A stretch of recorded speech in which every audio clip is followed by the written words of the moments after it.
Halo, ketemu lagi sama Tonan. Pertanyaan yang muncul di benak masyarakat sekarang ini adalah mengapa Pak Jokowi memilih meninggalkan partai yang selama ini sudah membesarkannya,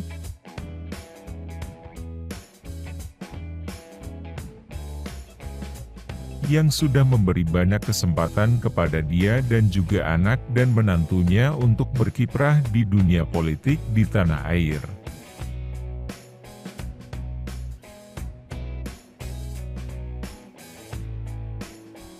Mengapa Pak Jokowi sampai tega buat ninggalin PDI Perjuangan? Ada masalah apa? Di satu pihak,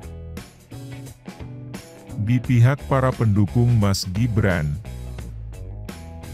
wacana yang dilempar adalah karena Pak Jokowi tersinggung, karena Pak Jokowi baper, suka disebut sebagai petugas partai sama Ibu Megawati. Kata mereka, selama ini Pak Jokowi sebagai kepala negara suka direndahkan sama Ibu Mega. Tapi, Tonan gak percaya sama alasan yang mengada-ada ini. Tonan gak percaya politisi setingkat Pak Jokowi sampai bisa baperan. Pak Jokowi itu dipanggil pelongo-pelongo, bodoh, dan bahkan dipanggil Firaun saja. Dia santai-santai aja. Bahkan, waktu Pak Ema Ainun Najib yang bilang Jokowi sebagai Firaun sakit, Pak Jokowi malah datang menjenguk dia ke rumah sakit. Jadi, kalau menurut Tonan, alasan Pak Jokowi baper ini sangat mengada-ada dan gak masuk akal juga. Pasti ada alasan lain kenapa Pak Jokowi dan keluarganya sampai tega buat mengkhianati PDI Perjuangan.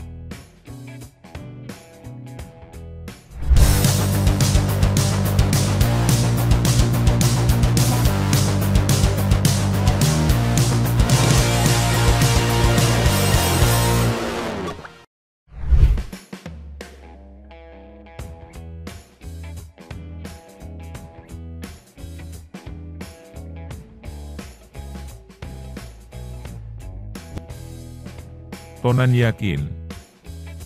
Bahkan, Tonan merasa sangat yakin kalau sikap Pak Jokowi yang ninggalin PDI Perjuangan, itu bukan sikap pribadi Pak Jokowi.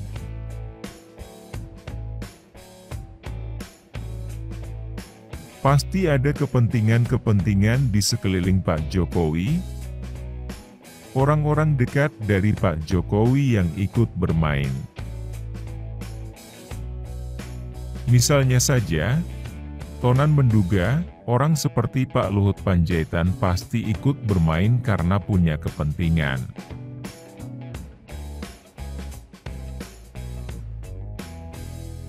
Menteri Investasi Pak Bahlil juga. Kelihatannya, dia ikut bermain di timnya Pak Luhut ini. Terus, ada juga Ketua Tim Relawan Projo, Pak Budi Ari, yang merangkap jadi Menkominfo, yang juga sepertinya ikut bermain.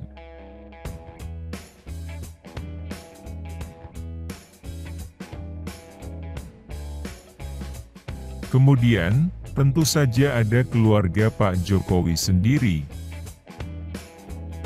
Ada Ibu Iriana, Mas Gibran, Mas Kaesang dan Paman Anwar Usman yang ikut bermain dan punya kepentingan juga.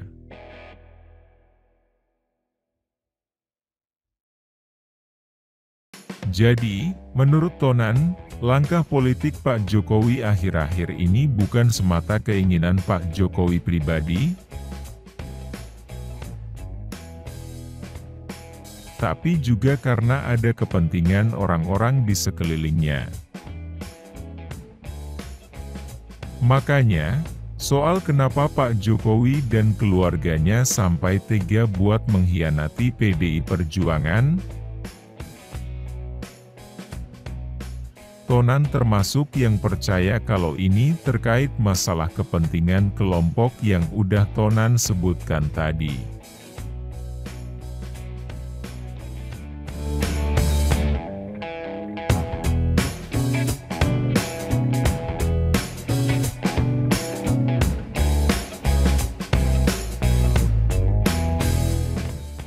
Dugaan Tonan, mereka mau dan sedang berusaha buat bisa bertahan di kekuasaan. Kenapa bisa begitu? Tonan juga tidak tahu. Mungkin, racun kekuasaan memang sangat memabukkan dan ancaman kehilangan kekuasaan sangat menakutkan.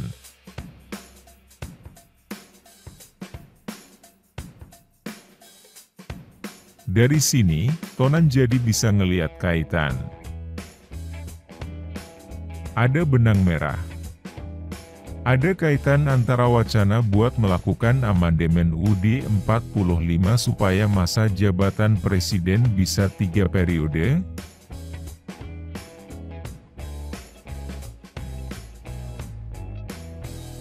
Sama kenapa akhirnya Mas Gibran yang dipilih buat jadi cawapres dari Eyang Prabowo.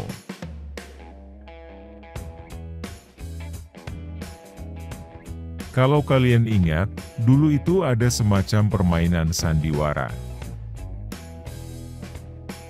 Di depan publik, Pak Jokowi selalu bilang masa jabatan presiden 3 periode gak sesuai konstitusi dan Pak Jokowi taat konstitusi.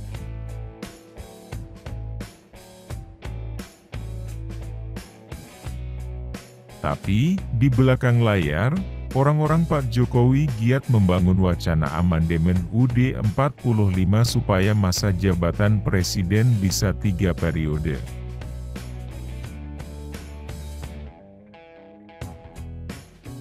Seingat Tonan, Pak Luhut Panjaitan paling gencar bicara soal 3 periode ini.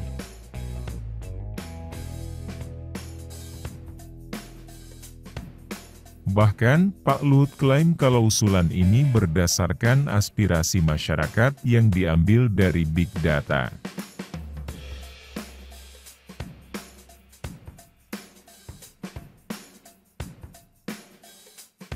Tapi, memang, sampai sekarang gak jelas soal keberadaan Big Data tersebut.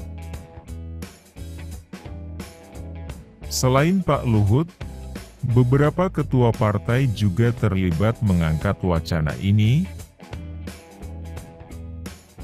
seperti Cak Muhaimin Iskandar, Ketua Umum Partai Kebangkitan Bangsa, dan juga Pak Airlangga Hartarto, Ketua Umum Partai Golkar.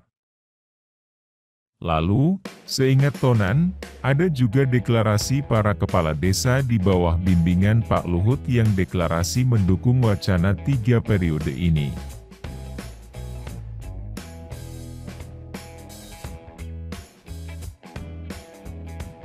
Jadi, sebetulnya usulan mengubah konstitusi supaya masa jabatan presiden bisa 3 periode sudah dilakukan secara sistematis dan terorganisir.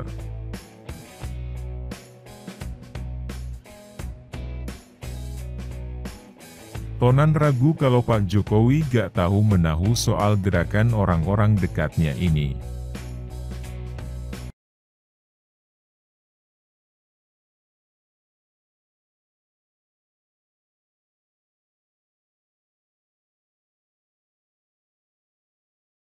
Untungnya, usulan memperpanjang masa jabatan presiden ini ditolak banyak partai, termasuk ditolak sama PDI Perjuangan. Setelah wacana 3 periode gugur, usulan diturunkan jadi penundaan pemilu karena kita baru saja melewati pandemi COVID-19.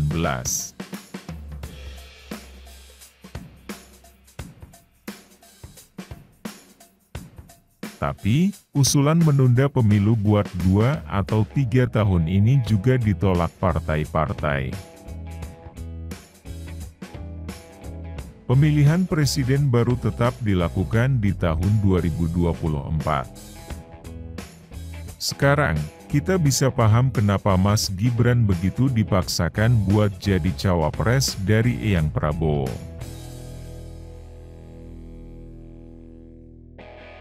Bahkan, sampai-sampai Mahkamah Konstitusi diobok-obok buat mengubah aturan main supaya Mas Gibran bisa lolos jadi cawapres. Kenapa harus Mas Gibran? Ini sepertinya disebabkan Pak Jokowi dan kelompoknya gak bisa percaya sama tokoh-tokoh lain.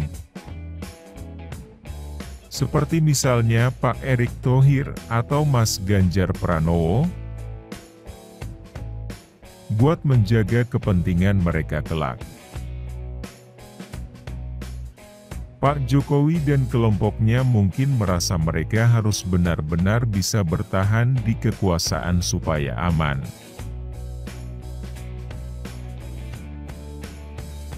Ya, ini dugaan Tonan. Jadi, balik lagi ke pertanyaan awal kita.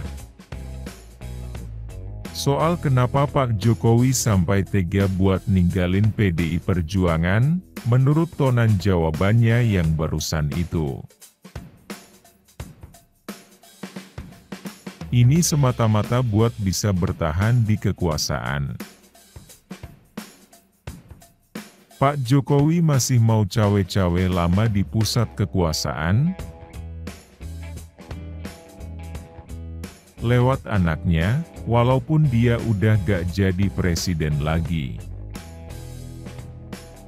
Nah, pertanyaan susulan yang menarik dari kondisi ini adalah apakah Eyang Prabowo? Kalau dia memang bisa menang, apakah Eyang Prabowo dan kelompoknya bakal membiarkan pemerintahannya nanti dicawe-cawe sama Pak Jokowi? Gimana menurut kalian? Oke, itu saja pembahasan Tonan hari ini. Semoga berguna buat teman-teman semua. Bye.